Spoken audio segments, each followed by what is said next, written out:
I don't know if there's a person out there on the internet that is as high on Daniel Jones as my co-host is.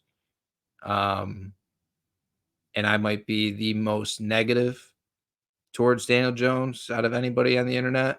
So it's a nice little balance that we have on this podcast. I don't know if Tyler maybe just likes playing the guy twice a year and likes having him in his division, or if he seriously does have some kind of man crush and he loves that jaw. I don't know what it is, what he's got going on.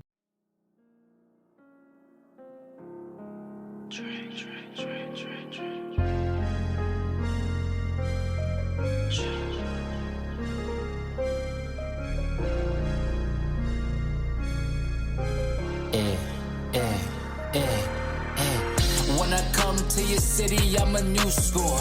Broke your high score soon as I step through the door. Tryna stack my paper up like a bookstore. Money kissing each other like a rock and roll tour. When I come to your city, I'm a new score. Broke your high score soon as I step through the door. Tryna stack my paper up like a bookstore. Money kissing each other like a rock and roll. Hey, Tyler. Hey, Piet. How we be doing? Good. Another one up, another one down. Another one up, another one down. Welcome to the New Score podcast. My name is Pat. This is my co-host TYG, Tyler Pratt. Today, on this episode, we will be diving into Tyler's beloved NFC East division. Division that was won by the Dallas Cowboys last season. And we got guests coming on for each team. Tyler's going to be able to talk about his Cowboys, and we're going to talk about the rest of the division with these other fans as well. We're going through every single team, going through all the offseason acquisitions, what the final rosters look like, certain concerns, certain expectations for some different teams, and just getting the perspective of fans across this entire division. So it's going to be exciting. If you're on YouTube right now, don't forget to like and subscribe. Follow us on Apple Podcasts. Follow us on Spotify. Get at us on social media, Instagram, Facebook, Twitter, and TikTok. Appreciate everybody's support. Tyler, it's going to be a fun one. And I know this division hits close to home for you. Unfortunately, yeah, it does. But, I don't think for once, I know that every year, and that's the general stigma around Cowboys fans is, every year they all think, hey, this is our year. Well, I don't really get that feeling this year. And I think there's quite a bit of Cowboys fans who are, the stock is down, especially with all of the contract holdouts and everything that's been going on with Dak. There's a lot of question marks to the roster, but not even just with the roster itself. It's just the front office and what they have going on, whatever plan they have that they're trying to scheme up. Jerry's always up to something, so should be interesting. Should be a fun year. You have any thoughts maybe on the rest of the division? To me, you're talking about Cowboys stock as maybe being down right now. I'm sure there's a lot more optimistic Cowboys fans out there. We know there are. We know there's some delusion in Cowboys Nation every year in, year out. But to me, the team that stock is on the rise right now, it would have to be the Philadelphia Eagles, which we're going to start off here very shortly. We're going to bring a guest on and talk to him. That's the team where the stock seems up right now. And then the Washington Commanders, a lot to talk about with that team. Completely new coaching staff. They got the new ownership now. You draft Jaden Daniels second overall, and they brought in a lot of veterans. It's going to be an older roster, but then you got some young guys as well, and you're being led by a rookie, Jaden Daniels, who is electric, Heisman winning quarterback last season. Really fun to watch. Can they keep him upright? Can they keep him healthy? Do they have enough around him, in these skill positions? And then obviously the offensive line, which was a big issue last year. I'm curious to see, obviously Cliff Kingsbury, him being in there running that offense, that's huge because he can mask a lot of the issues that they do have and deficiencies. He's a great offensive mind. I'm really excited to see what him and Jaden Daniels are able to cook up. And then obviously Giants land, another team we're going to get into. We're going to go through all of them. I don't know if there's a person out there on the internet that is as high on Daniel Jones as my co-host is. And I might be the most negative towards Daniel Jones out of anybody on the internet. So it's a nice little balance that we have on this podcast. I don't know if Tyler maybe just likes playing the guy twice a year and likes having him in his division, or if he seriously does have some kind of man crush and he loves that jaw. I don't know what it is, what he's got going on for Daniel Jones, but we're gonna get into that as well. I want to start out. Let's start out with the Philadelphia Eagles. Let's do it. Joining the podcast once again to talk some Philadelphia Eagles. We got Ryan. Ryan, how are you, buddy? What's up, guys? What's going on? How you doing, brother? Not much, man. Talking ball. Another day at talking ball. Just dropping, division preview after division preview, going through all these teams in the league. Can't be more excited. Just being a couple days away from the NFL season opening kickoff. It is a great time to be alive, and we're stoked. Maybe Tyler's not as stoked as I am to talk some Philadelphia Eagles with you today, Ryan, but I am excited. I'm excited to talk about what this team did this offseason, and I hope you are as well, because there was a lot of turnover that went on. To me, the glaring thing is the coaching staff.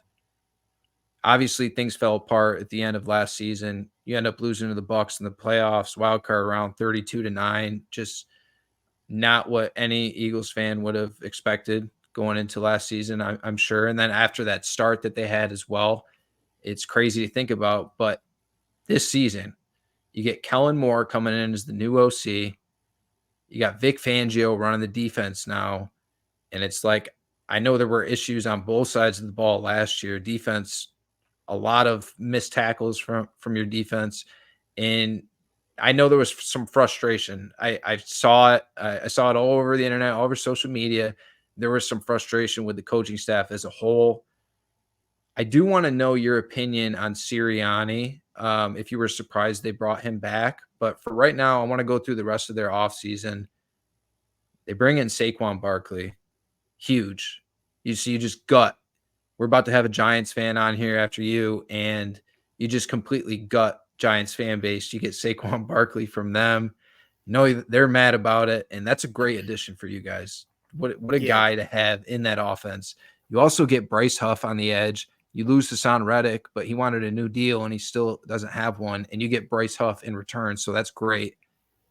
Biggest thing for me this offseason, even more than Saquon Barkley, and that might be a hot take, getting C.J. Gardner-Johnson back in that secondary after what he did on this team a couple years back when they went to a Super Bowl. He was so ferocious, and I just love watching that dude play football, and they need that. They need that presence back on defense. I loved him, or I love that move, getting him back on that defense. You also get Jahan Dotson from Washington. So you get Barkley from the Giants, you get Dotson from the Commanders. So just another weapon at the skill position for the Philadelphia Eagles to work with. That should be exciting. I mean, him as a third option, are you kidding me? Linebacker, you get better by bringing in Devin White, a guy who he's not played as well as, he did when the Bucs won the Super Bowl. I don't think he's on that level anymore, but he's still a very capable linebacker in this league who's won a lot of games, even going back to college. So I liked that move of getting him in the linebacker room. And then huge, biggest need on, going into this offseason, in my opinion, for the Eagles was cornerback. And what do? Their first two picks in the draft, they get arguably the top two corners. Like 10 years from now, if you told me, Keenan Mitchell and Cooper DeJean were the best corners to come out of this class, it's not like far-fetched to think about. Like that could happen. So they used two quality picks on improving that cornerback room. And you also have Darius Slay coming back. And like I said, I can't talk enough about CJ Carter Johnson, getting him back in that secondary. He's just going to bring like that dog Philadelphia mentality to that entire defense. You do lose two big losses. We didn't bring up Jason Kelsey and Fletcher Cox, anchor on the offensive line, anchor on the defensive line. What's it going to look like without those two? That leadership in the locker room. Those are questions that I have for you. And then like the center position as well. How are we looking there? Let's start out though right now. I said I want to get your opinion on Nick Sirianni. Were you surprised at all that they brought Sirianni back for another year? And second part of that question, there's been a lot of rumblings about his relationship with Jalen Hurts this offseason. What's your latest there? So as far as how I feel about Sirianni and whether or not I'm surprised if he's back or not, I'm really not surprised he's back. I think it's a good thing that he's back. I feel like with the addition of the two new coordinators, it kind of lets him step aside and just kind of be that CEO head coach, just kind of dictate what goes on and let the coordinators call the shots. I'm glad they brought him back. You obviously don't want to have a completely new coaching staff, coordinators and head coach included. But Sirianni is he's smug and he's a Philly guy. He kind of just has that, that dog mentality. He has that attitude. I feel like it's a good thing they brought him back. As far as any kind of turmoil between him and Hurts, you can tell that there's definitely something there. That game they played against the Chiefs this past season, Hurts had to tell Sirianni to kind of just shut up, So there is something there, whether, it's being, outplayed more by the media or whatnot, that, it's Philadelphia. So, but I feel like they're definitely working on their relationship. I feel like they're both kind of on the same page now, and I hope that, they have a good, 2024 season. Before we talk about some of these additions that I went over, I do want to get your thoughts. What's it going to be like for you personally without seeing Jason Kelsey and Fletcher Cox out there? So obviously those guys were two massive pieces over the last decade. They both won a Super Bowl here together in Philadelphia, which is awesome. Fletcher Cox, he's a little more replaceable, I feel, than Jason Kelsey is. Sure, he's that gritty, veteran, leading that defensive line. But they got some young guys. They need Jordan Davis to step up big time this year. They need Jalen Carter to show that he was worth, trading, that one pickup for. Those guys need to really step it up big time. As far as, the offensive line and Jason Kelsey, that's obviously a huge loss. That guy still has more in the tank. But, he's ready to settle down to be a family man now. But it's definitely going to suck not seeing those two suited up. As from what I understand is that Kelsey's had a major role still in the Eagles organization. He's been at the NovaCare Center every day for training camp, throughout the summer and all, and OTAs. So I feel like he's definitely going to be hanging around the building. So it's good to have him there and have his presence felt. I know you're saying, Kelsey's still in the building, he still has an impact. But how confident are you in that center position and Jurgen stepping up? And then also, Lane Johnson, another guy who he's dealt with some injuries. He's probably on, he's definitely close to the end of his career. I know he's thought about retiring already previously. How do you feel about those two positions on the O-line? So firstly, I'm going to say that I may be one of the few Eagles fans that think this, but I don't see a problem with Cam Jurgens stepping in at all. He was a center in college. The Eagles and Jason Kelsey hand selected him specifically to fill Kelsey's shoes when he left. So I feel like that alone, and plus with Kelsey still being in the building mentoring, I think Cam Jurgens will be just fine. As far as Lane Johnson, yeah, man, he's on the tail end of his career. He's still playing at an all-pro level, but he does have some injury history that when he is out, statistically, the Eagles do not perform well. Just to see him leave, after this season or in a couple more seasons is definitely going to be another gut wrenching experience, like going through having Jason Kelsey retire. As far as that offensive line unit goes, it's really just that interior, seeing how Jurgen steps up, fills the shoes of Kelsey. But I know it was a high pick they spent on him, and with the assumption that he was going to have to fill Kelsey's shoes. So really, the only question mark is Becton. But when you're playing next to Lane Johnson, that helps. So other than that, the only other question mark for me, really on the offensive side of the ball, and this is somewhat nitpicky, is that third receiver. But they went out and they got Jahan Dotson, that I think could be an underrated move. He just never really, for some reason, meshed and worked out in Washington. But not having to be the guy or not having so much pressure, even though he was with Terry, this could work out really well for them. But yeah, on the offensive side of the ball, Kellen Moore coming in with a new coordinator, he can bring just a different look to him. I think they're gonna be scary this year. Yeah, I'm really not. I already mentioned it. Like top 3 receivers: AJ Brown, Devontae Smith, Jahan Dotson. Now, like I agree with you. Third receiver would have been a concern for me before that, but it's like now you put Jahan Dotson in that role. That's scary to me. With Barkley at running back too, Jalen Hurts, dual threat quarterback. The only thing that could go wrong for me, in my opinion, for this offense is that offensive line.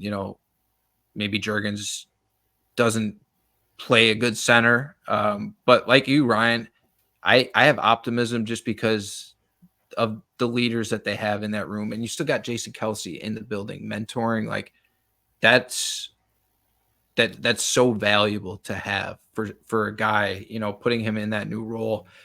Lane Johnson, obviously injury concerns. Dallas Goedert, also when that guy's out on the field and he's healthy, he is an X factor in this offense, but it's just about staying healthy for him as well. I do want to talk about, before we move on to the defense though, talk to me about what you expect from Saquon Barkley in this offense and then Jahan Dotson as well in that third receiver role.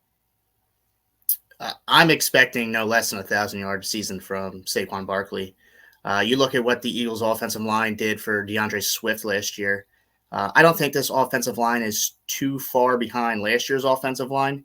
And I feel like, you mentioned X Factor. Saquon is also an X Factor. I mean, he's really good pounding a rock. You can mix him in the pass game. He's really good. So I'm expecting a lot out of Saquon Barkley. I'm expecting, less tush push and more let's give the ball to Saquon and let him pound it in from the 1 or 2 yard line out. Jahan Dotson, I'm super stoked about that move. I feel like he's been an underrated wide receiver. It hasn't been a pretty situation in Washington. The Commanders organization has been pretty bad over the last, they've been pretty bad for a while. And I feel like he never really got the chance to really shine and show what kind of star he is in this league. And I think him filling the wide receiver 3 spot is huge because that was also a concern going into the offseason. So I'm glad they filled that with somebody who could be a high caliber player. Do you feel like Jalen Hurts has to do anything differently, maybe protect himself better so that he could stay healthy for the duration of the season? Does he need to up his game at all or maybe change his game in any ways for them to, be the team representing the NFC this season? Yeah, I mean, he's got a lot on his plate. Obviously 2 years ago, go to the Super Bowl, tough loss. Last year, start off phenomenal, end up losing 5 of your last 6 games. We noticed him holding onto the ball a little too long, maybe not making the right reads. So I'm expecting him to kind of backtrack in a sense of go back to 2022 Jalen Hurts and not so much be the Jalen Hurts at the end of the 2023 season. Granted, that entire team was just really bad as a whole at the end of last year. And I'm expecting him to kind of rally the troops and get the ball rolling and get back on the right track with this new group of guys they got. Let's move on to that defense. Talk about that front a little bit. Brandon Graham coming back. You get Bryce Huff in the offseason, and then Jalen Carter, Jordan Davis in the middle. That is pretty ferocious front. I'm sure you're excited about that. And then the linebackers, they get better. Looking at Zach Bond, you bring in Devin White and then Josh Sweat as well. I don't want to forget about him. N'Kobe Dean, I know injuries have been an issue for him early in his career. Nolan Smith as well. These are guys that you've invested draft picks in, and we just haven't seen them really step up consistently, staying healthy. So I'm interested to see. They got their depth at linebacker is rich. Like they are rich in depth at linebacker, that's for sure. Obviously talked about it in the beginning that secondary got a lot better. If those rookies, live up to that potential of being top picks in this draft, that room is going to be really good. It's just there probably is going to be some growing pains, but it's great to have a guy like Darius Slay in that room, being a mentor. You obviously got Bradbury, who's hurt right now, but Bradbury, while he's not at that same level out there on the field anymore, he's been a consistently good corner in this league for a long time. Gardner Johnson, Blankenship at safety, and also Avonte Maddox. Can't forget about him. He's played a critical role on that team when he's been healthy for this defense. What are your thoughts on this defense as a whole right now? Do you feel a lot better looking at this defense this season than you did last year, even without Fletcher Cox out there? Yeah, so kind of the way I look at it as there's a whole lot of young talent that needs to prove themselves. And if they can, then this could be a really, really, franchise historically great defense. So like you were saying, the defensive line, I have some doubts in Jordan Davis. I would like to see him be, the guy we thought he was going to be. I would love for him to live up to the hype and expectation. Jalen Carter started off really, really strong his rookie year. You fast forward to the second half of that season, and like I said, everybody was kind of they just weren't meshing properly. They weren't all on the same page. You got Josh Sweat, Brandon Graham. I love Brandon Graham, by the way. It's great to have him come back. I know he did say that this is probably going to be his final year, but it's good to have him back.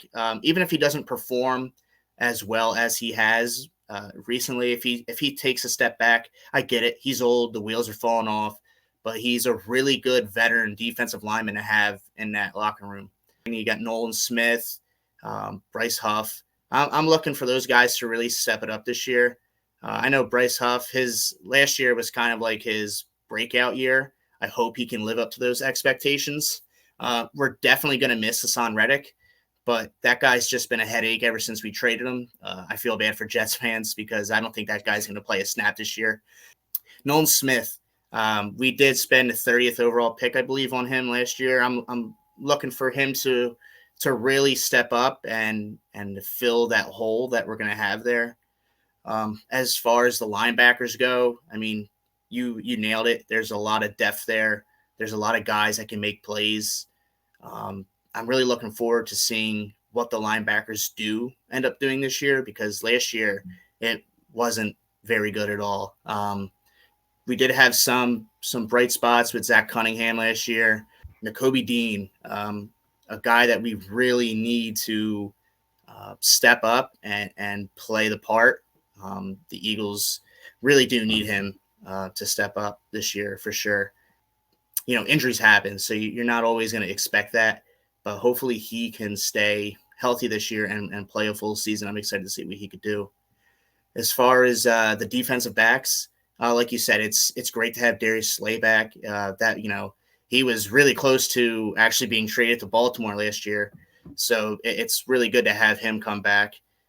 James Bradbury, while he is out, I believe, for like 6 weeks or something like that, he has been a consistent corner over the last, several seasons.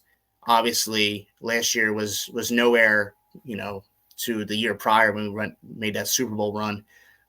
He took a major step back, and I hope maybe after he comes back from injury, he's able to prove himself and get back out there. I know they have him taking reps at safety this year, actually. Quinyon Mitchell, super excited about that. Him and Cooper DeJean, easily two of the top five defensive backs that come out of the draft. So as long as those guys can end up working out for us, I think we'll be okay.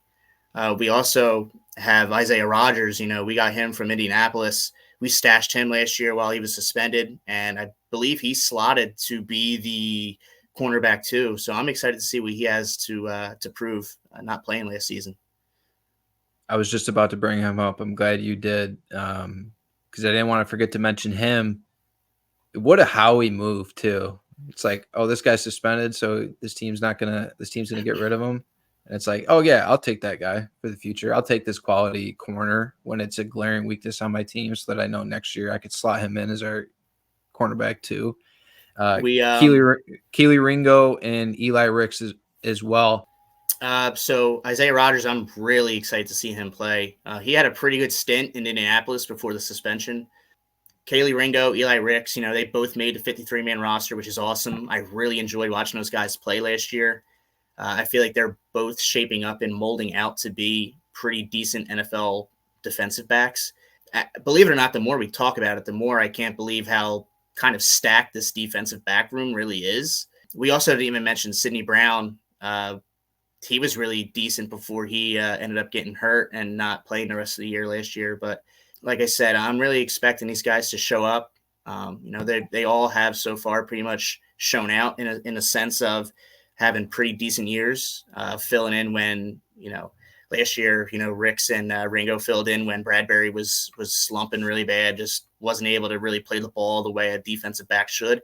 So I'm pretty excited about those guys. I think they're going to be valuable to the Eagles organization. Tyler, I want to get your perspective as a Dallas Cowboys fan, your honest opinion, when you're listening to us going through the Philadelphia Eagles and how they look, and we're going through each position group basically. What scares you about the Philadelphia Eagles, honestly, looking at this team going into the season, comparing them to your Cowboys? And then what's something you think that Dallas could expose them in? As far as exposing it's an if anything, it would be who's going to cover CeeDee Lamb. But because Dallas doesn't have a ton of other threats in the receiving group, they can scheme for that, right? It's Vic Fangio. It's going to be interesting to kind of see what he does with that defense. But on the defensive side of the ball, it's just that corner group that we just touched on, and can those young guys step up if they can? They have a ton of depth in the safety group, but as far as how they stack up and match up with Dallas, it's going to be interesting because they have such a tough front, but I don't see Dallas really trying, and they didn't last year under McCarthy. I don't see them trying to run the ball a ton. Maybe, if it's a short yardage first down, get in Zeke, they bring in Dalvin Cook, but how much tread is left on the tires there? That's the big question. But like Jalen Carter is the guy. Like he's that guy, and Jordan Davis can be too. So they're just going to be tough to handle up front, and that's also kind of what Dallas has at the center position is kind of like the weak spot of their line right now, other than starting a rookie tackle at left tackle. So it's definitely going to be interesting to see how they match up, but I don't think they're going to roll Dallas like some other people think. I still think Dallas is solid, especially defensively. That's where it's going to be fun to watch is that offense versus that defense. But I think they kind of stack up well. But Philadelphia obviously overall they kind of just have a stacked roster, especially on the offensive side of the ball. So they definitely have the edge for sure. And Devin White too. I actually didn't even touch on that, but that could be a huge signing for him. I know that again, Okay. he's getting a little bit older, but like depending on how Fangio uses him, Devin White can be the most impactful signing they had. At least on the defensive side of the ball, him and Gardner Johnson both are. It's just huge. It's huge pickups for them. This is kind of like maybe a make or break year, Ryan, for Sirianni. I don't know if how you feel about that. Maybe I think they're almost a lock to make the playoffs, but is it Super Bowl or bust for them, for Sirianni at least? Or do you think if they can at least get to the divisional round or maybe conference championship, he's earned himself another contract? Yeah, so I actually didn't even touch on CJ Gardner-Johnson. So real quick, I love that bringing him back. Um, Pat, like you said, dog mentality, dude is straight Philly. He was awesome for us, the first time around. I'm super stoked to see him back, again, and he's gonna be a vital part of that secondary. So I'm really excited for that. As far as Super Bowl or bust, absolutely. There's no reasons why this team shouldn't win the Super Bowl this year. I mean, on paper, they're probably the best team in the NFL. Granted, there is better coaching staffs out there, obviously, but on paper, as far as talent wise, this team is loaded. I feel like if our defense can't hang with another offense, then our offense should definitely put the points up to counteract that. But I do think that Sirianni's job could be on the line if, say, a collapse happens like last year, or they make it, somehow they lose the division to Dallas and they lose the wild card round or something. I feel like Sirianni's job could definitely be on the line then. Like you said, Sirianni just kind of being like that CEO, head coach, let the coordinators do their thing. I really like how the Eagles are set up this season because they got that roster and they got two capable guys running the offense, running the defense. I like where they're at. I really do. Last question I had, because things did fall apart last season. Tell me about the impact of Big Dom for this football team. Big Dom's awesome. He pretty much is like the glue to this organization, it seems. Darius Slay had actually said in a podcast that if it wasn't for Big Dom like reaching out to him, that he would have actually went through with the trade to actually go to Baltimore. But Big Dom was like, you got to come back, man. So I thought that was pretty cool. But yeah, man, Big Dom, huge part of this organization. I don't care what anybody says. I still agree with him for separating Devontae Smith and not Fred Warner. Greenlaw. Yeah, Dre Greenlaw last year. I still side with him on that. Obviously, I'm an Eagles fan, but I feel like he didn't do anything that granted him being suspended from the sideline for the remainder of the season. Some people say it is, or some people say it isn't his job, when in theory it really isn't. But I mean, he did stop what could have ended up being a full blown benches clearing brawl in that game. So I mean, he's awesome. He does a lot for the community and surrounding areas of Philadelphia. So yeah, he's definitely the man. He holds the organization together. Ryan, it's been a blast talking Philadelphia Eagles with you. Appreciate you coming on, man, and we'll be sure to have you on throughout the season. Sounds good, man. It's always a pleasure, guys. I always enjoy getting on here and talking some football. Sir, appreciate you. Hey, making his podcast debut to talk some New York Football Giants, we got Colin. Colin, how we doing? Couldn't be finer, boys. Just just ready to freaking talk Giants, talk shop. Let's do Same it. here. Football season coming up, man. This week, it's the long-awaited season is over. Excited to talk some New York Giants with you. Just kind of get the perspective of a Giants fan. I want to talk about Malik Neighbors after drafting him. I want to talk about Daniel Jones, our hopes and expectations for that. Obviously, you lose Saquon Barkley, and then he's in the division, the Philadelphia Eagles now. I want to talk about that with you.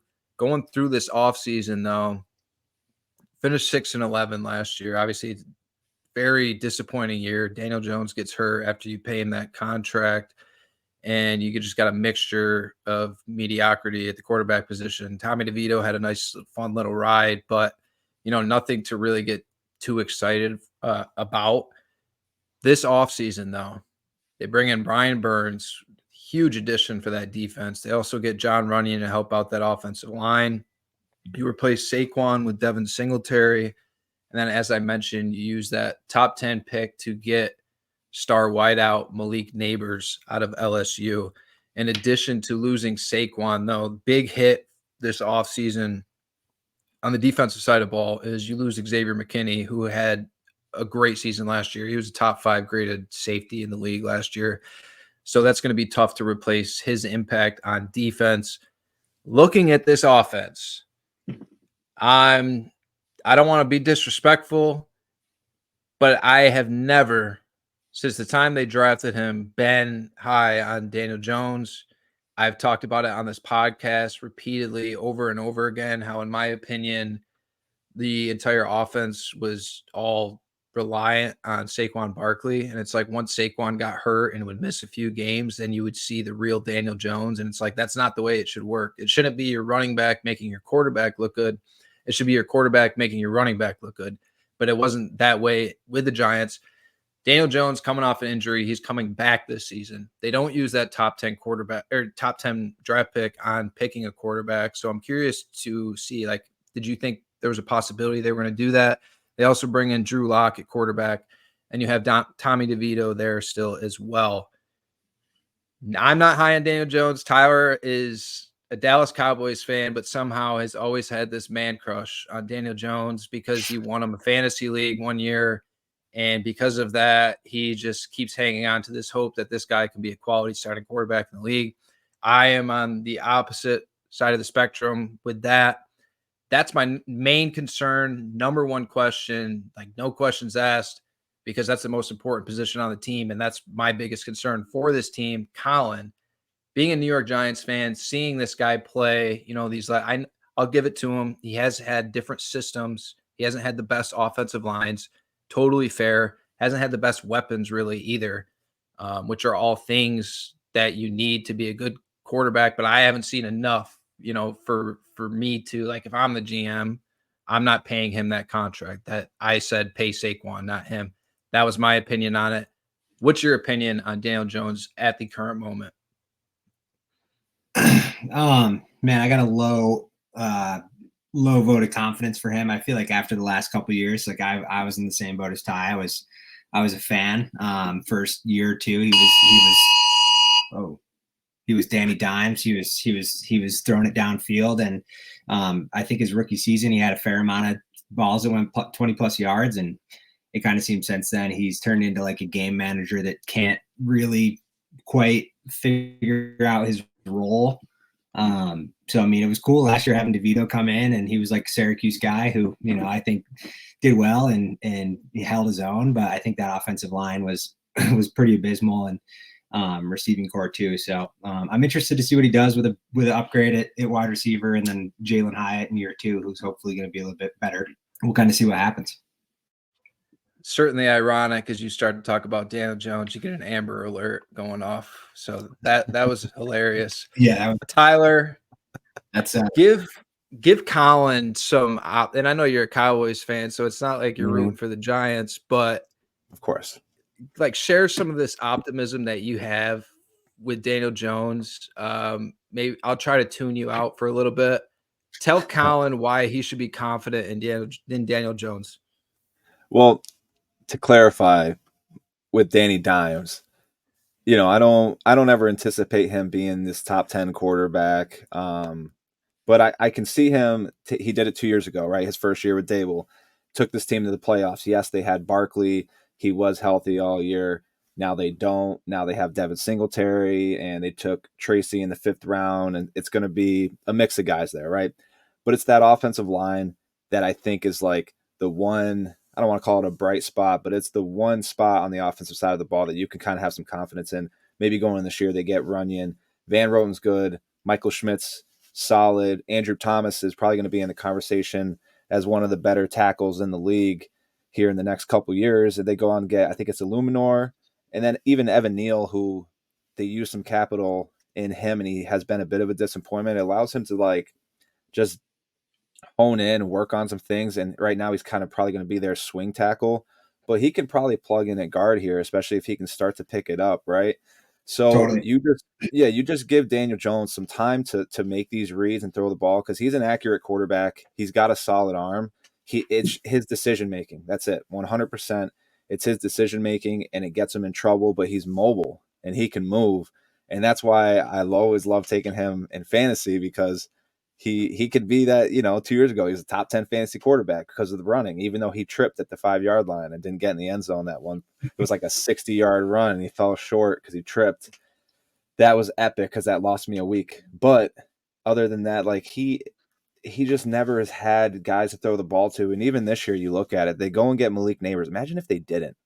Imagine if they took a defensive player or got somebody else. There were other receivers not named Neighbors: Wandale Robinson, Darius Slayton, Jalen Hyatt, Garner Olszewski, Bryce Ford Wheaton.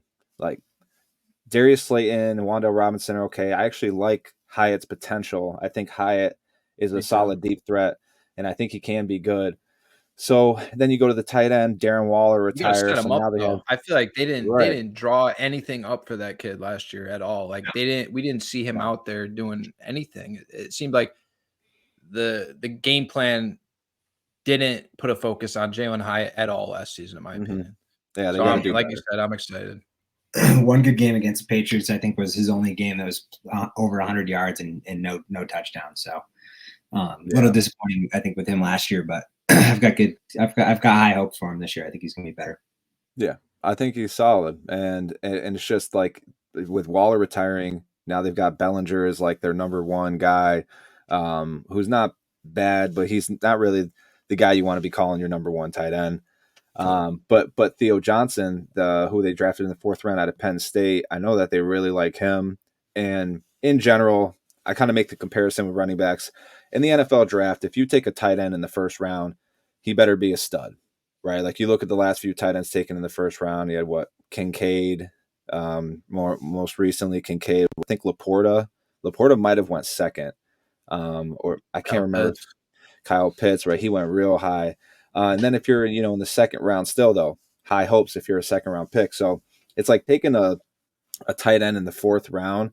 These guys, usually it takes them a year or two, but then they end up being pretty solid. Like, that's what happened with Jake Ferguson for the Cowboys, for example. He was a 4th round pick who, took a year or so to get in the swing of things, but now he's a solid quality guy that they can rely on. And I think that's going to be Theo Johnson for them moving forward. But is Daniel Jones going to be there long enough to see Theo Johnson, progress? I don't know. But that's why, I guess, where I come from the Daniel Jones perspective is like, he has the ability, he has the tools personally, but he's just never been surrounded with that. And I think that now with a solid offensive line and an actual number one, because I like Neighbors a lot, I think that, people can maybe hopefully get a different perception from him this year, but we'll see. He's got to prove a lot of people wrong. Yeah, totally. Yeah, my big thing I noticed before this coming on the show is that Isaiah Hodgins just recently got moved to the practice squad, and I believe last year he was the number 2 receiver for them in terms of touchdowns, and the year before was number 1. So your number 1 guy 2 years ago and number 3 last year with 3 touchdowns behind Saquon Barkley. It's, gives me a little bit of hope that maybe there's some more talent there enough to move a guy that's produced some touchdowns over the last couple of years, moving him down to the practice squad. So he was a fan favorite, right? Totally. Yeah. He was the guy. He had a touchdown in that one playoff game against Minnesota there. And I think from there, it just kind of, he kept riding the coattails of that game. But Isaiah McKenzie, another guy too, he's hurt right now, which is too bad because I feel like he could play a critical role, and he knows Dable's system really well from Buffalo. Mm-hmm. Obviously, Daniel Jones isn't going to have a chance if, the people around him, aren't playing to their potential. If like he's got a shitty old line and nobody's getting open, it's going to make his life hell, obviously. And he probably won't even last. So he'll probably get hurt again. Are you more concerned looking at this offense with the skill set, like the skill positions? Does that concern you, or does the O-line concern you more? I think, looking at the Giants of the past, the guys who have produced, like the O-line has always been top notch, and there was like the Jacobs, Bradshaw era as running backs. Like, I don't think that those guys were super talented in comparison to these current guys. I think, obviously Brandon Jacobs was a freak in terms of size, and Bradshaw complemented that really well. But I think that the winning kind of like the guys that weren't mentioned much in those Super Bowl runs were the offensive line.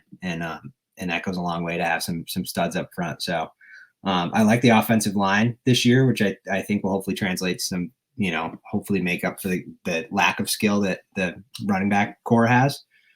So we'll kind of see what happens there. But ultimately, I think they're going to probably be missing Saquon Barkley a little bit. How do you feel about, this Brian Dable, Mike Kafka tenure right now? We're gonna get to the defense after this, but I just want to know, is there anything that needs to improve? Just kind of like the system or maybe how these guys call a game? I don't know. I mean, I like Dable a lot. He's slimmed down. He's kind of holding himself accountable for his own personal life, and I feel like he's kind of that. Hopefully that shows to the players this year that some accountability needs to happen and some changes need to happen. So I like him as a human being. I feel like he's really, a good accountable coach, but you can only do what you can with who you got. And I'm interested to kind of see how. I think this is year 3 or 4 for him right now. So I'm interested to kind of see how he does. And I haven't watched the Hard Knocks episodes at all yet, but I really like him and Schoen. And I just think that those two are pretty solid guys and they can put together a good team, but their time is definitely going to run out if they don't have a good year this year. Let's move on to that defense. So they bring in Brian Burns, as I mentioned. You pair him up with Thibodeau, who is a guy, he's shown some flashes. I think it's just about consistency for Kayvon Thibodeau at this point, because it's like we've seen that potential and it's scary. He's a freak athletically. So you line him up. You got Aziz Ojulari as well, another guy that you drafted pretty high. You pair them up with Brian Burns and then Dexter Lawrence in the middle. Like, I think this front has some real potential looking at it. And I think that really their weakness would have to be secondary on defense. And I think that if this front this front has to play to their potential to help out this secondary. That's really what I see when I look at this defense. Linebackers aren't bad at all. Bobby Okereke had a great year last year. So the front seven is there for the Giants, and I think they need to ball out to help this secondary because the secondary is young and there's a lot of inexperienced, unproven guys back there, and it's going to be important for them to help that secondary out as much as they can. Would you agree with that? Or it's like the front seven looks pretty good, especially on paper right now, but it's the secondary that's a little concerning, especially after losing Xavier McKinney. Totally. Yeah. I mean, they've gotten rid of some guys in the last even in the last week, they've made some cuts that were kind of startling just based on how thin their secondary is. And I mean, you replace McKinney with Dane Belton and just like some names that you're just like, who are these people? So I think that's, like you said, front four are going to be wild. And then McFadden and Okereke. And I feel like the linebacker core is the best it's been in a decade, maybe. Okereke, it was a sin that he wasn't a all pro last year, but I feel like he crushed it last year. Was one of the best players on defense. Mike McFadden is lights out. And then that line you're talking about with Sexy Dexty, he's it's pretty wild to see. So I think the defense is going to be the highlight, but secondary is going to be we're going to be holding our breath for a while. That's for sure. And I should mention new DC now. Shane Bowen comes over from Tennessee, so he's a Vrabel guy. And those Tennessee defenses always overperformed. I feel like they didn't always have like the best talent on their defense, but they did play good defense for the most part in Tennessee. So I'm anxious to see what Shane Bowen does in his first year, and that front seven, he's got something to play with there. But it's secondary definitely going to be concerned to start out. Tyler, what are your thoughts when you look at this Giants defense right now? What sticks out to you? Well, it's definitely that secondary. And before I touch on that, you talked about getting Bowen in there. It's his first year, Vrabel guy.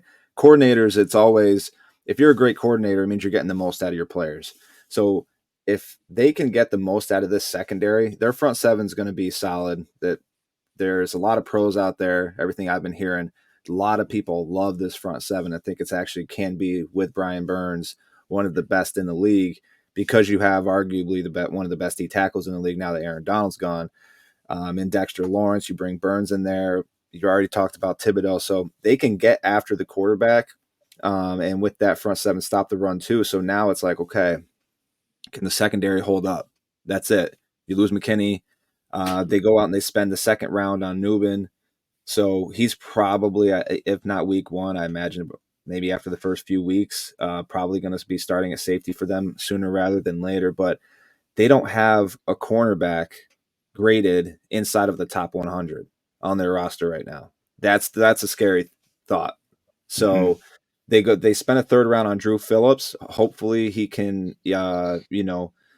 step up soon because they're going to need him to. The interesting thing is Isaiah Simmons. I feel like he's a wild card for that defense. He's very, very like definition of like the new age modern hybrid where they can plug him anywhere they want him to get after the quarterback, line him up. They want him to sit in the linebacker, do whatever, roam, play as a sub. He can do that. And then they're putting him at safety. So the guy literally lines up all over the field for them. And he actually had a good year last year. Is kind of being pegged as one of those kind of a flop after being a really high pick. I think people expected a lot out of him, but he actually had a good year last year, and I think he's starting to kind of live up to that potential a little bit. So as long as that front seven can stay real solid, they need to help out the secondary because right now it doesn't look great. But we'll see. Some of those guys are going to have to step up, and who's it going to be? Because somebody has to. Totally. Yeah, and Deonte Banks too. That was another one I kind of forgot about, but he's in year 2, and he had a really decent year last year. I don't think he's another Amber Alert. We got a California. We got a couple fires going on, so they're mandatory evacuations. But damn, yeah, Deonte Banks. He had a good year last year. I think he his thing was he didn't get a lot of balls thrown his way, but he seemed to be able to show some signs of being a shutdown corner. So I know he's got some size, he's got some speed, and he was a pretty early draft pick last year. So I'm interested to see how he does. But he would be like the one guy who and on top of Simmons, who are pretty highly touted guys coming out of college that I think can hopefully show some flashes. You described that perfectly, Tyre. I'm glad you didn't forget to mention Isaiah Simmons because I forgot about him. He is a wild card. And you talked about like maybe some people see him as a flop, but to me, it's just like it seemed pretty chaotic in Arizona on the defensive side of the ball. And I just don't think they learned how to use him the right way. And I still think, I still don't think like Isaiah Simmons has been put in the best situations for him to succeed. And I feel like he can be a really good player in this league if they just figure out, how to utilize him. He's that talented, in my opinion. I don't want to say he's great because he's got to show it consistently, but he's that talented. We saw it coming out of college. Like he can be a wild card on that defense, and that secondary certainly needs it. They certainly need it. Looking at the outlook of this team right now, the over under for their wins right now is 6.5. To win the division would be plus 2,000. Colin, in your opinion, as a Giants fan, we have the luxury here of we're in the NFC. We're not in the AFC. We don't have to deal with all these elite quarterbacks, and it's not a gauntlet to get in the playoffs. So, like, maybe it is, it's not far-fetched to think about a team like the Giants who make a push and sneak in as like that third wild card or whatever. But in your opinion, what is a successful season for the Giants this year? And then what would be like wheels falling off scenario? I would think like if they could finish 10-6 and go 3-3 in the division, I think that would be insane. I don't think the Cowboys got worse from last year, and they were already pretty good. And the Eagles obviously improved with getting Saquon and building up their receiving core, and obviously they've got a good team there. So if they could split the division and go 3-3 and bust out a 10-6 season with they got the Ravens on the schedule, they've got the Bengals on the schedule. I mean, if they could win 9 or 10 games, I think that would be best case scenario.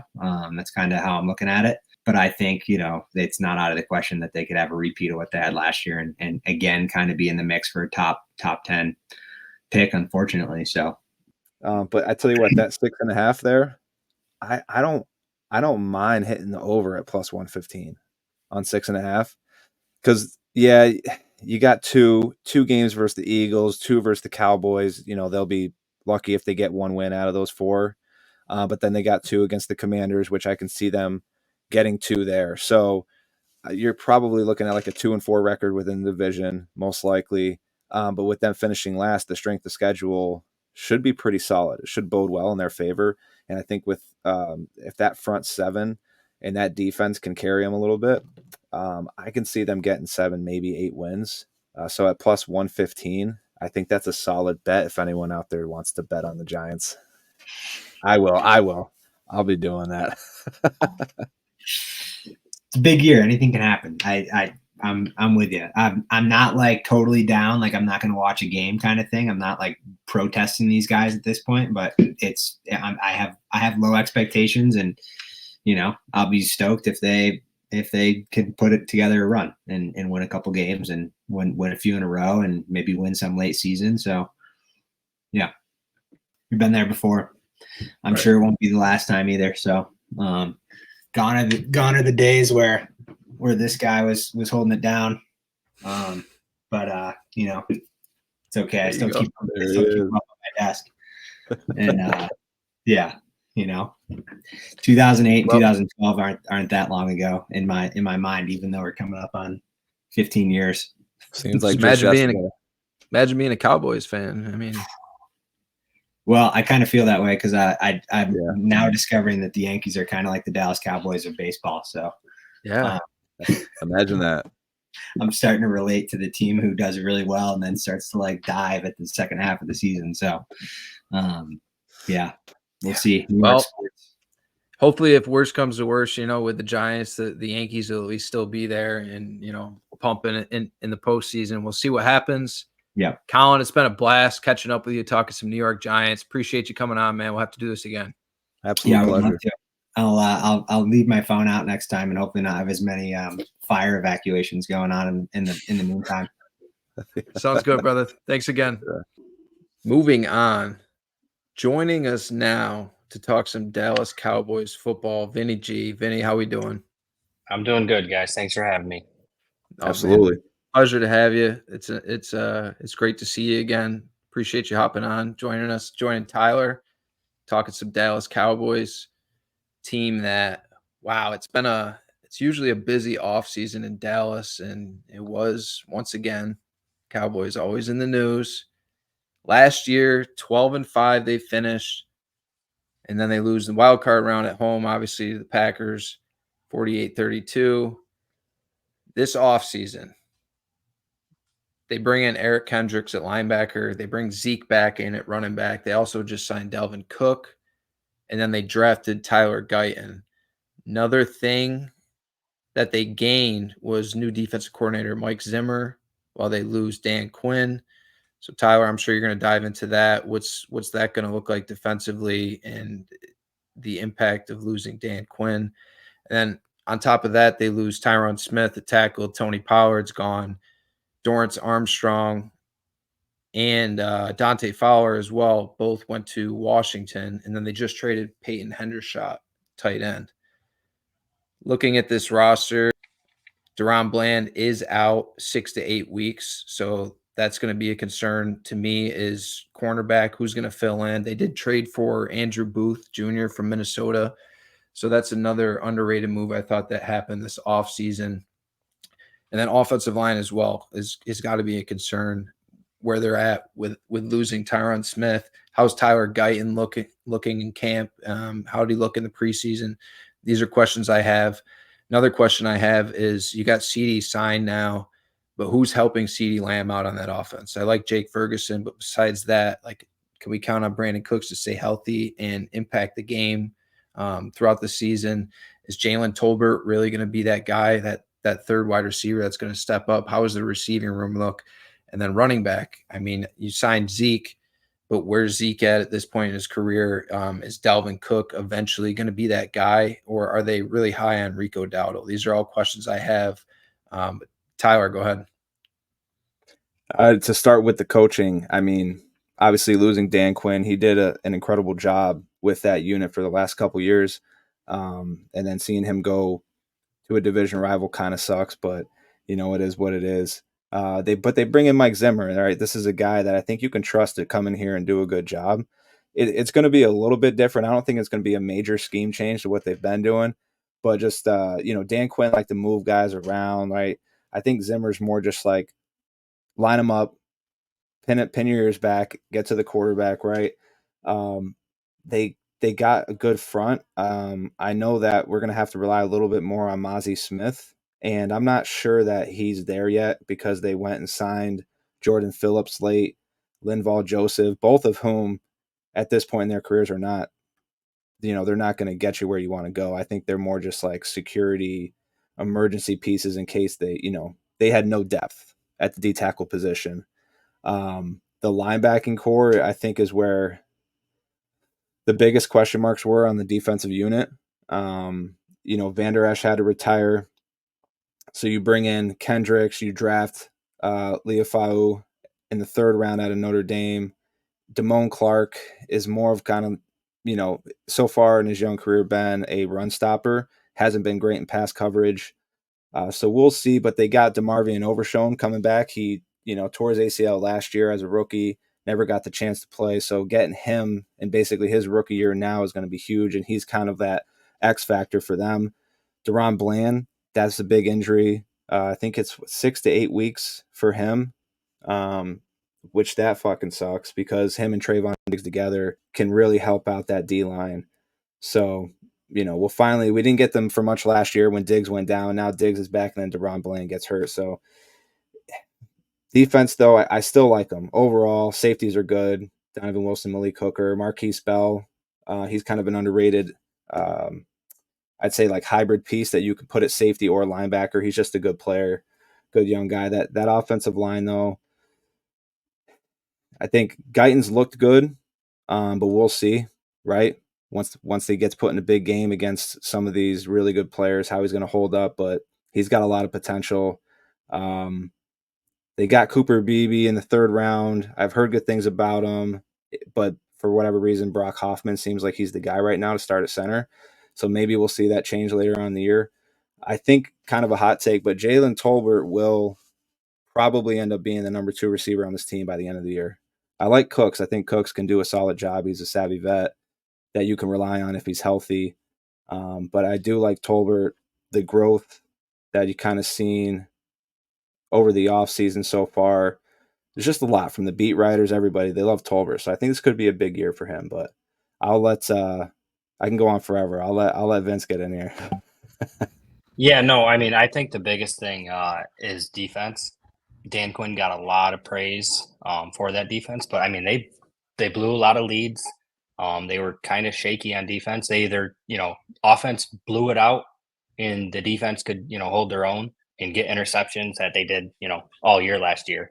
But Right. when they lost big with, putting points up. So I do like the change on defense. I think a new look with they still got talent. There's a lot of young guys in there, so I do really like the defensive change and see what it brings. How do we feel about Mike McCarthy and Dak right now? Like, is it? I know it's always do or die in Dallas. It seems like, but is this really the year? Like, do or die? These guys. It has to be. I mean, I feel like it has been for the past 2-3 years at least. I was very surprised to see McCarthy come back after that ending last year. So I think it's do or die. I mean, if they don't at least make it, to the probably NFC Championship, then McCarthy's again super hot seat. So he needs to win, and it's right now. And I think Jerry has a little more faith in Dak than he does McCarthy. So I think Dak's leash might be a little bit longer, but overall, I mean, it's do or die for the both of them. McCarthy's coming back for his 5th year, and it's one thing in Jerry's mind, like he kept Garrett for so long. But I feel like with Garrett, they kind of knew the overall roster itself. Like, yeah, they had Romo, and then they had good offensive pieces, but their defense during Garrett's tenure was never really that solid. And they finally have now under McCarthy just the whole roster. They've had the whole roster for the last few years. They had the tackles, you had the quarterback. They had all the pieces and then you go in the wild card round and you get absolutely rolled by the Packers 48-32. And I was even saying it after the game. I was like, dude, he's gone. There's no way he's coming back. Jerry's fucking getting rid of him. And you were looking at how the rest of the other pieces around the head coaching carousel was, you had Belichick out there. I'm like, he's not going back to New England. He needs a spot to go. Then you had Vrabel getting fired. I thought Vrabel would have been a great fit, but they kept him. They kept him, and it's definitely it has the feel of one or done, right? If you get it done, you're coming back probably on an extension. If you don't get it done, you're gone. And then Schottenheimer's just going with him. Schottenheimer's not really much of an OC. He's, McCarthy's calling all the plays. Schottenheimer's just doing everything he tells him, right? But love Zimmer. I love the hire. We'll see how he does. And then I love Bones. Fassel's great. So they have a good staff though overall. I think they have the pieces. But I think getting that extension done with CD was obviously huge. We needed to keep him. But the lack of urgency in getting the Dak deal done, I think, speaks volumes to, I think, their lack of confidence that he's the guy. Even though Dak, I think, is viewed now kind of universally around the league as a lower end tier 1, high tier 2 guy. I just don't think they view him as a tier 1 if they haven't gotten the deal done with him yet. So I we'll agree. see, though. We'll see. Another thing too, real quick on McCarthy. I think you could tell last year he knew he was on the hot seat because his game management, you could tell, was a little too emotional for me. I mean, some late game decisions, some go for it on fourth downs when you have, arguably the best kicker in the league right now. Right. He, to me, I feel like he showed that he was just in it to win it at every moment. And, sometimes that has a downfall. So I think this year might be the same way where McCarthy is going to just, he knows he's on the hot seat and he has to win. So some of those game time decisions, seem a little crazy at times. 100%. In the opening, I referred to just how it's been a busy offseason, usually is in Dallas. And question I have for you guys is, like, I know there's always just an immense amount of pressure to be a Dallas Cowboy, especially be Dak Prescott, be the Dallas Cowboys quarterback or the head coach. Like, you got more pressure on you than anybody else in the league. Like, I can respect that position and that what they have to deal with. But at the same time, you might be used to it, but does it concern you at all? Like, all of this noise, the CD deal, it waits the whole tenure of this offseason, and we just get that done. Micah Parsons is going to need a new deal. Dak's not signed long-term now. So, like, is that going to affect him at all? How do we feel about just like the contract situations and how that can affect the team going into the season? I mean, it plays a part. I mean, I think more times than not when guys are on a contract year, they go out there and ball out. So you might see that with Dak. I don't know. To me, I've never been too high on Dak. I know he goes out there and competes, and he plays well, but there's not much to show for it yet. He's got the in-season accolades, but there's not too much when it comes late in the year, and I'll be curious to see how he plays on that, contract year when it's a question mark in his head. So I'll be curious. Yeah. I mean, we all know who Dak is at this point in his career. We know what he can do consistently throughout the regular season. It's just after week 18. Can he get it done?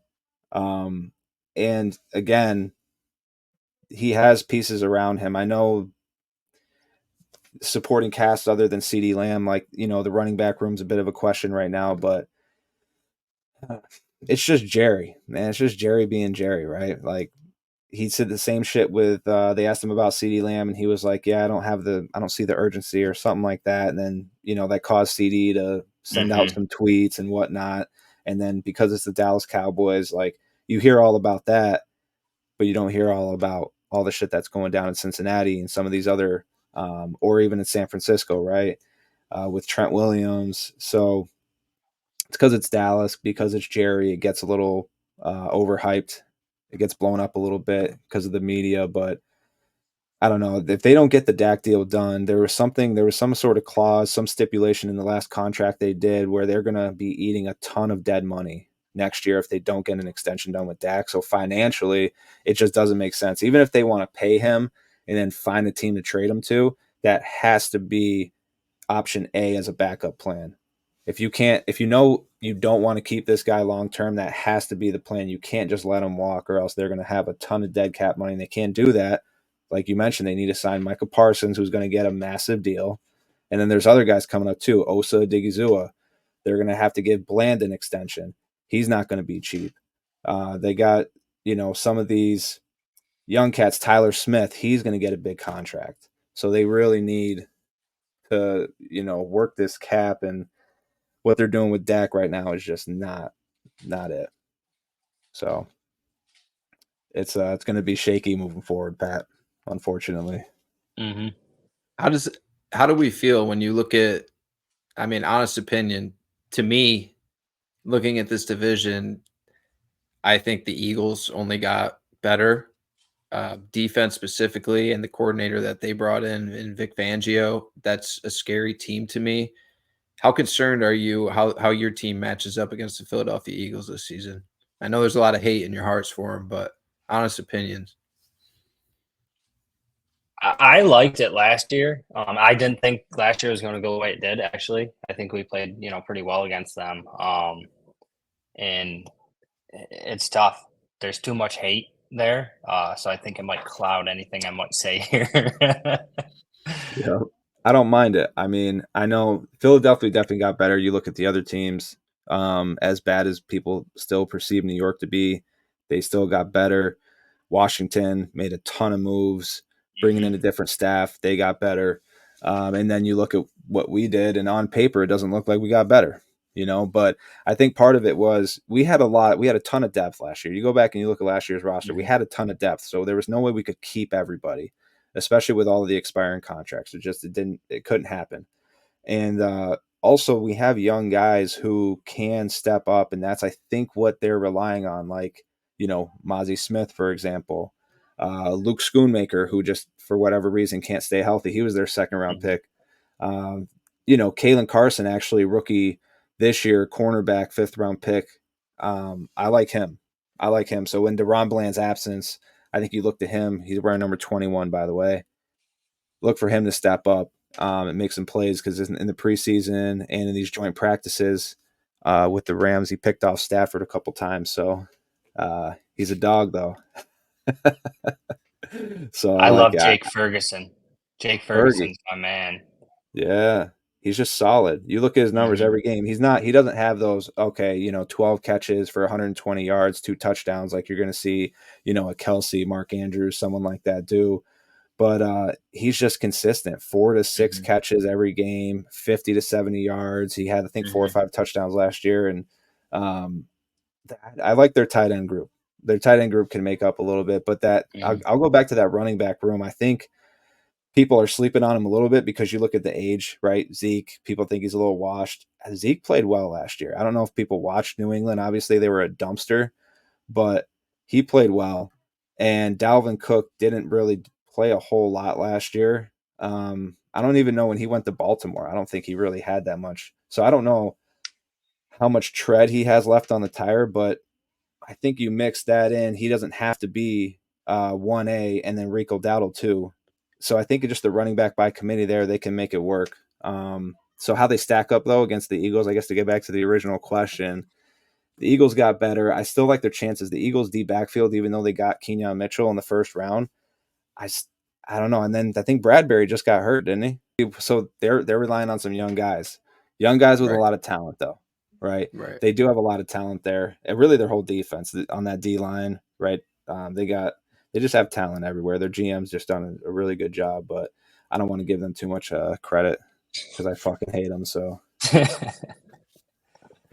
but it's going to be interesting. I do like us to get double-digit wins, though. Book it, by the way. At least what's 10 their wins over-under at? 9.5. Minus 145, though. It's not. I mean, with the division being a little competitive, besides the Giants, that's 2 wins there. They should get at least 1 against Washington. They should go at least 500 in the division at worst. Mm-hmm. But they got to win. They got to win more on the road. Dallas has to win more on the road. I mean, what, 4-5 last year, I think, on the road, 8-0 at home. Yeah. So Yeah. grab a They are couple more, dominant at home. yeah. Yeah, they were actually incredible at home lately over the last few years, really. Yeah. But Well, Vinny, it's been a blast talking some Dallas Yeah. Cowboys with you. Appreciate you coming on, man. Yes, sir. I appreciate Don't you be shy. guys. Yeah, don't Yes, be sir. shy. We'd love to have you on throughout the season as well. So Yes, sir. we'll be All in right, touch. guys. Joining the podcast now to talk some Washington Commanders, we got Jerry. Jerry, how we doing? I'm doing pretty good. How about yourself, buddy? I'm doing great, man. It's a brand new team in Washington, so I'm excited to dive into what this team did this offseason. Let's talk about it.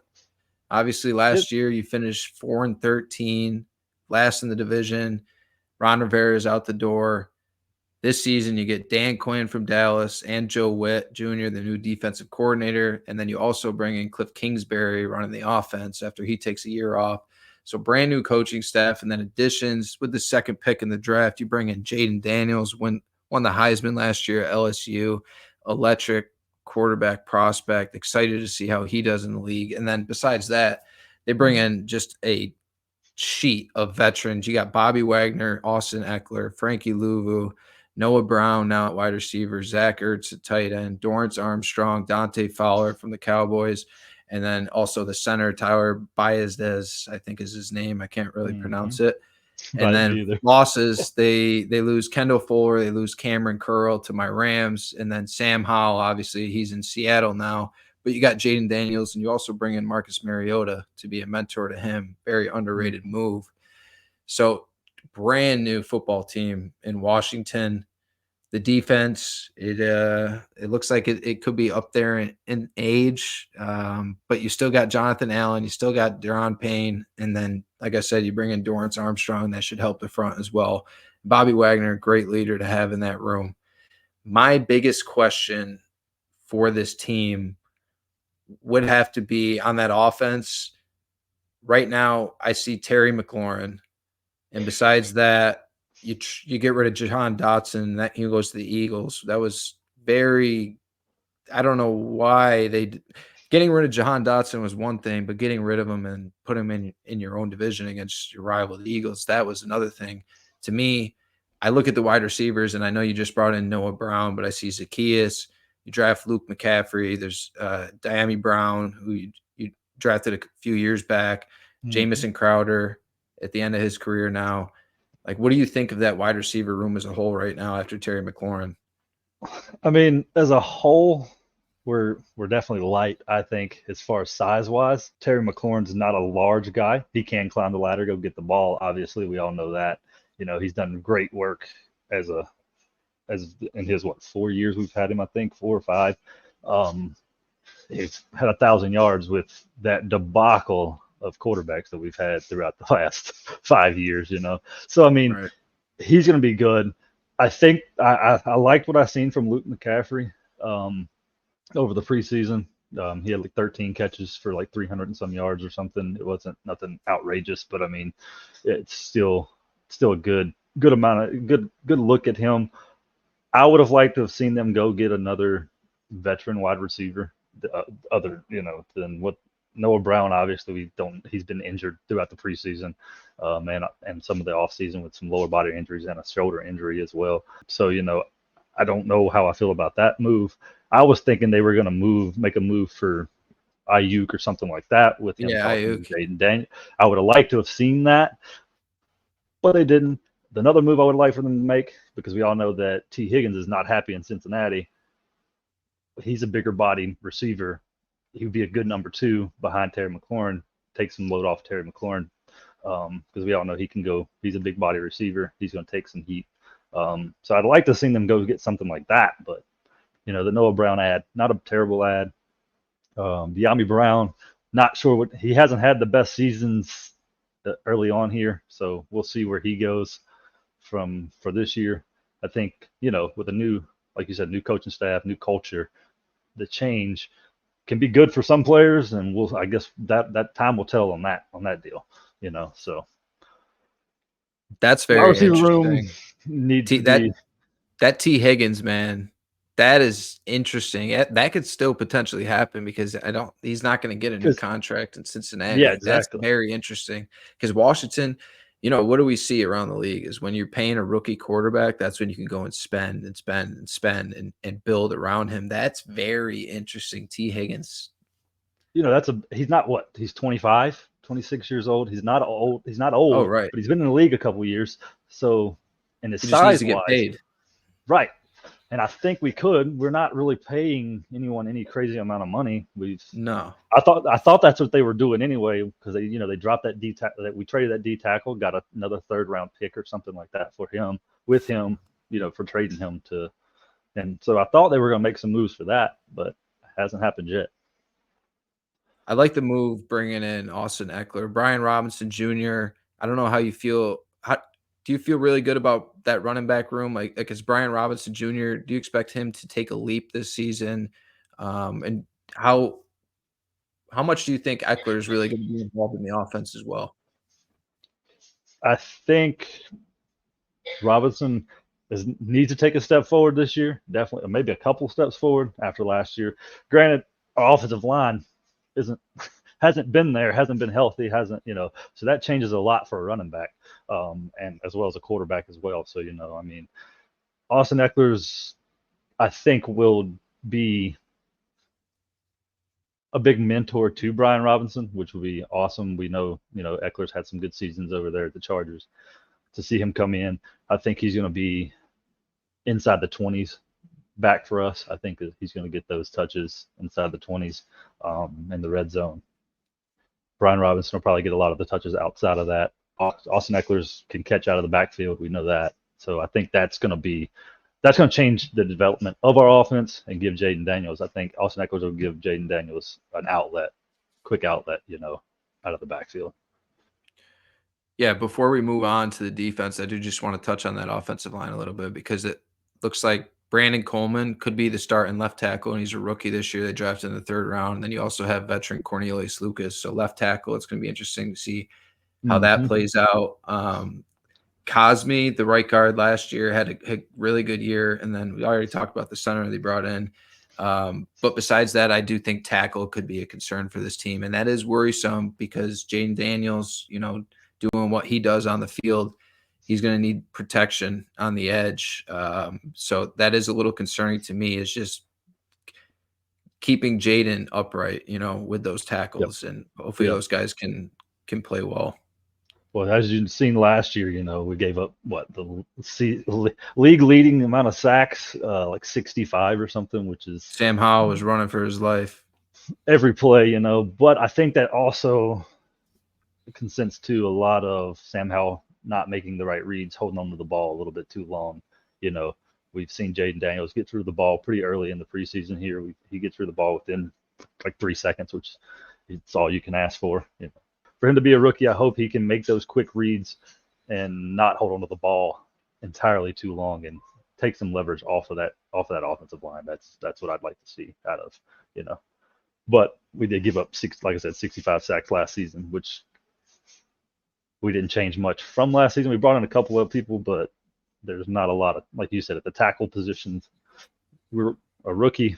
That's a little scary, especially on his left side, on his back side, where he's not looking, he ain't gonna always see it or feel it. So moving on to the defense, talked about that front a little bit, and then we talked about how they brought in Luvu and Bobby Wagner, linebacker, and then Dante Fowler brought in as well. The front, I feel like Deron Payne and Jonathan Allen didn't play as well as they should have last season, in my opinion.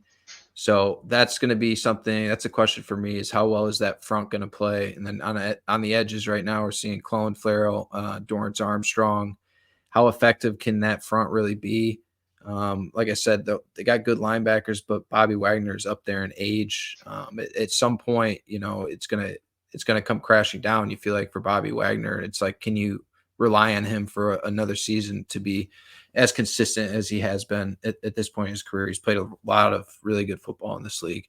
And Dan Quinn, obviously great football coach defensively. defensive mind, and he's going to be leading that defense. So I expect a culture change there, and they're going to want to play hard for him.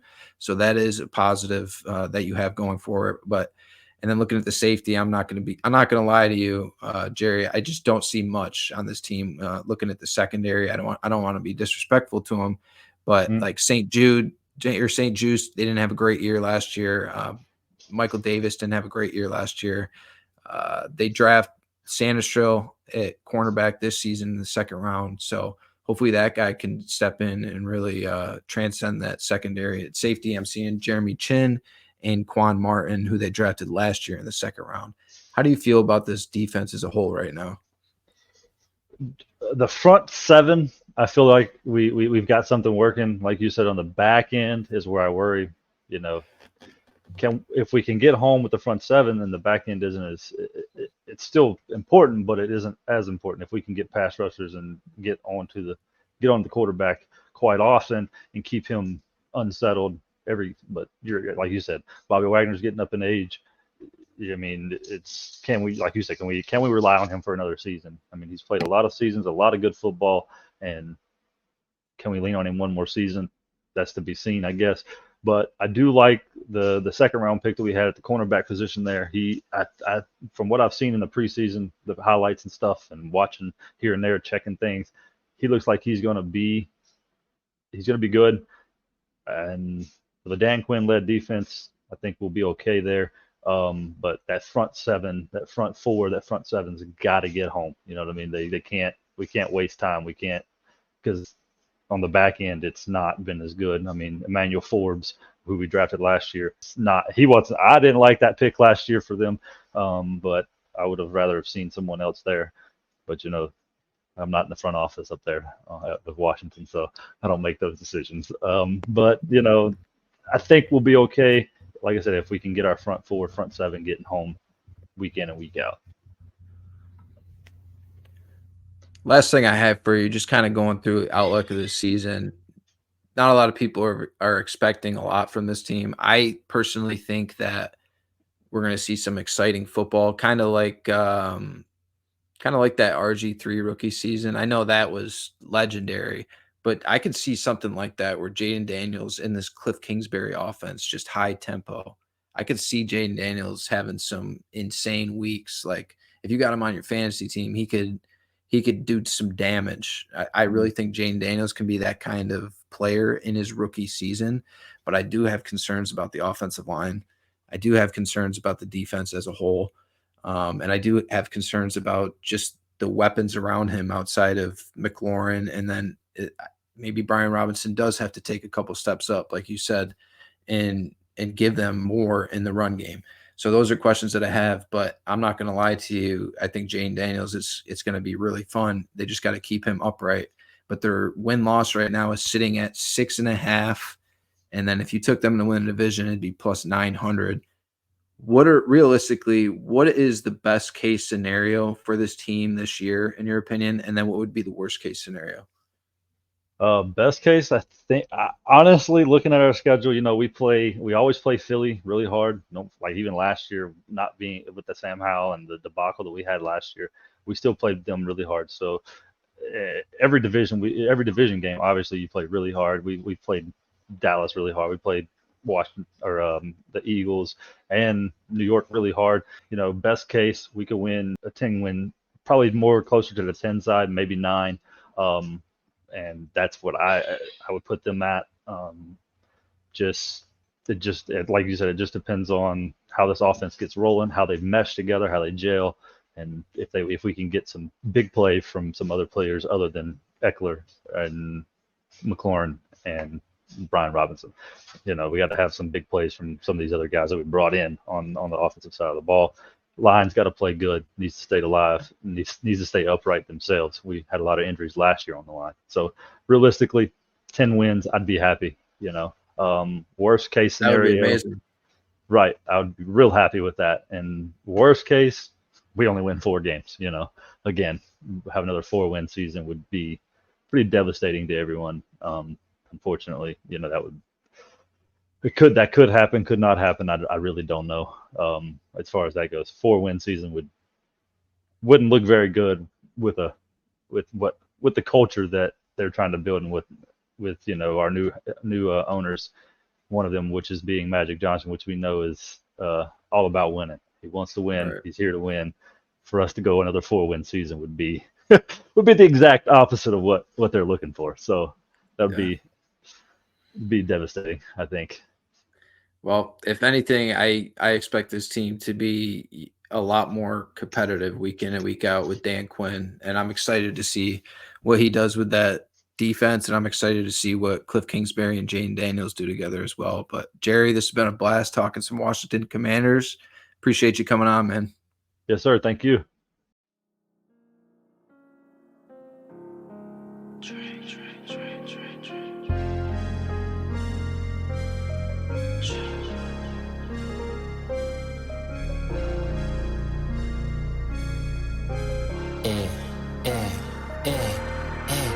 When I come to your city, I'm a new score. Broke your high score soon as I step through the door. Try to stack my paper up like a bookstore. Money kissing each other like a rock and roll tour. When I come to your city, I'm a new score. Broke your high score soon as I step through the door. Try to stack my paper up like a bookstore. Money kissing each other like a